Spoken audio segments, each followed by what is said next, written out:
कहते हैं प्यार अंधा होता है और प्यार में पड़े इंसान को कुछ भी दिखाई नहीं देता। क्या सही है क्या गलत, इस बात का भी एहसास नहीं हो पाता।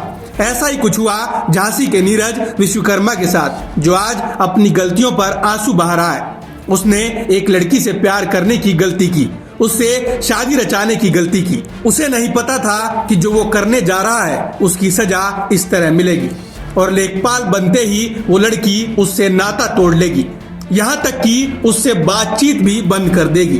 दरअसल नीरज विश्वकर्मा पेशे से कारपेंटर है और यही बात उसकी बीवी को खल रही है। इसीलिए उसने लव मैरिज के 2 साल बाद नीरज को छोड़ दिया है। नीरज ने बताया कि 5 साल पहले एक दोस्त के माध्यम से उसकी मुलाकात रिचा से हुई थी।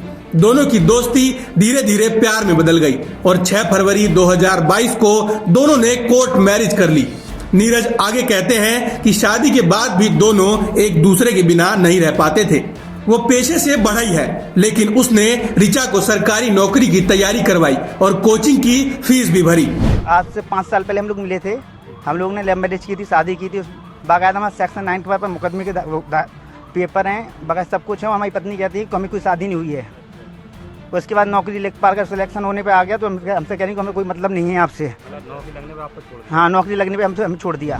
नीरज ने बताया कि जब 2022 में यूपी लेखपाल पद की भर्ती निकली तो उसने खुद ही बीवी का फॉर्म भरा था। साल 2023 में परीक्षा हुई और रिचा ने इम्तिहान पास कर ली। उसकी परीक्षा पास करने से घर में खुशियों की लहर दौड़ पड़ी। सब कुछ ठीक चल रहा था, लेकिन जनवरी 2022 में रिचा कॉलेज जाने की बात कहकर वापस नहीं आई, जिसके बाद नीरज पत्नी की खोजबीन में जुट गया।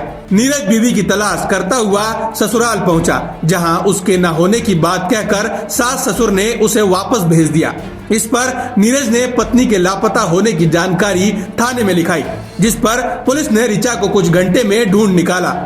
कोतवाली पहुंची रिचा ने जो बताया उसे सुनकर नीरज के पैरों तले जमीन खिसक गई। रिचा का कहना था कि वो अब लेखपाल बन गई है, जबकि पति कारपेंटर का काम करते हैं। ऐसे में दोनों का कोई मेल नहीं है। नीरज का आरोप है कि लेखपाल बनने के बाद पत्नी ने उससे बातचीत बंद कर दी, यहाँ तक कि उसका फोन उठाना भी बंद कर दिया। बुधवार को नीरज को जब पता चला कि उसकी बीवी रिचा लेखपाल का प्रमाण पत्र लेने कलेक्ट्रेट भवन पहुंची है, तो वह उसकी तलाश में वहां पहुंच गया। मुख्य गेट पर बीवी का इंतजार करता रह गया, लेकिन रिचा बैक डोर से वापस चली गई।